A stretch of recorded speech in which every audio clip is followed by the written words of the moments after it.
Hi, hey, Sexy J, quick and dirty time, as promised, rhetorical synthesis, okay? And I promise you guys, when will I need to read at least a little bit of the text? This is almost the case.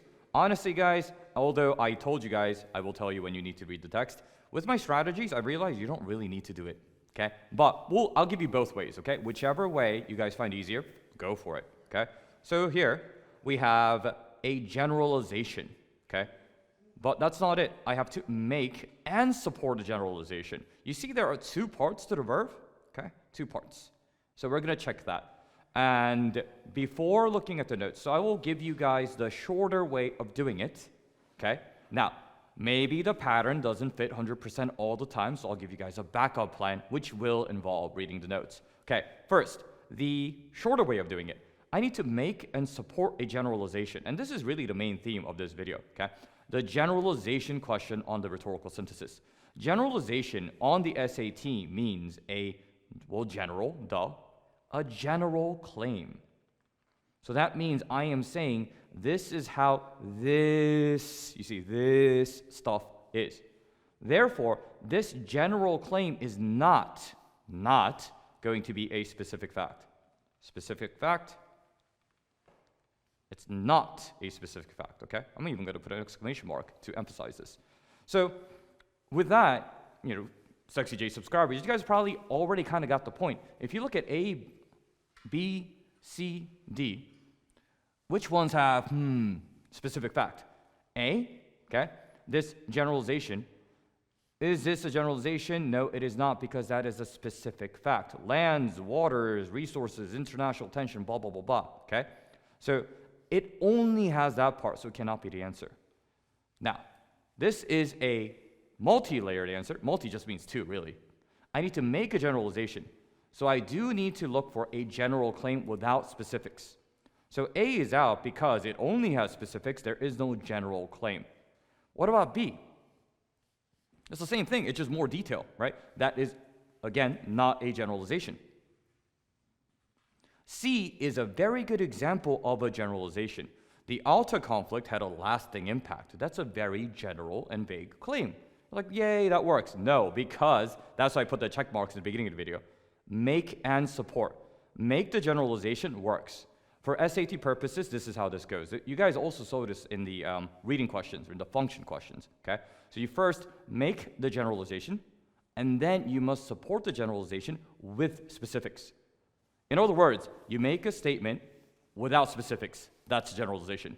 The statement with the example and the specifics that back up the generalization is the support that we need. So C, it does have the generalization, but unfortunately, well, fortunately for us, because we can just get rid of it, it doesn't have the support. Now, going back, that also means that A and B, those types of specific details would have been totally fine if we were looking for just the support. But we're not. We're asking for making the generalization and supporting the generalization. Generalization. Can't say words. Yes, actually, I can say words. I'm pretty good at that. So answer choice D. That's the only one left, right? So, of course, that is the answer, but let's do our due diligence and check. It had a lasting impact. That is a generalization. Great. And then the international attention on legal protections for Sami rights to lands, waters. Okay, all that detail. That is the specifics. Therefore, that is the support part. Okay. So I did tell you guys how else would I do this if I was not able to do that pattern. Although I don't know why you wouldn't do that pattern. That pattern works really well. The other point here is when I have these generalization questions, or if I have the student just wants to make a statement on the notes, those types of, again, general, really broad interactions with the rhetorical synthesis, go with the choice. I'm going to write this whole thing out. With more bullet points, okay? And you guys know how to count, so this is a little bit trivial, but if we have resulting international attention on legal protections, so let's just count how many bullet points this one refers to. It refers to this bullet point, okay? It refers to this bullet point. It refers to this bullet point. And so out of the 5 bullet points, which is the average number, this one refers to 3. All of the other answer choices refer to 2 bullet points or even fewer. So that's another way to do it. Now, did I really have to read and comprehend this? No, I did not. I'm just counting. So those are the two ways, okay? So I am looking for generalization, therefore I need a statement without specifics. In this case, it's a dual question. I need to support it as well. Support, I do need specifics.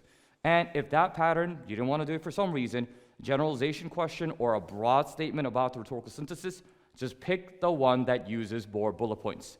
I can't believe this pattern works either, but it works, okay? Maybe SAT. Maybe that's why College Board doesn't really like me, because I give you guys all these patterns. Like, I think one of you guys commented like, oh, I feel like we're not even supposed to know these patterns. I think you're right, but they're not going to stop me, so I'm here, okay? So, study every day with Sexy J, guys. I got you guys on all the little secrets, the dirty little secrets, quick and dirty, that they don't want you to know, but I'm going to keep doing my thing. Thanks, guys. Bye-bye.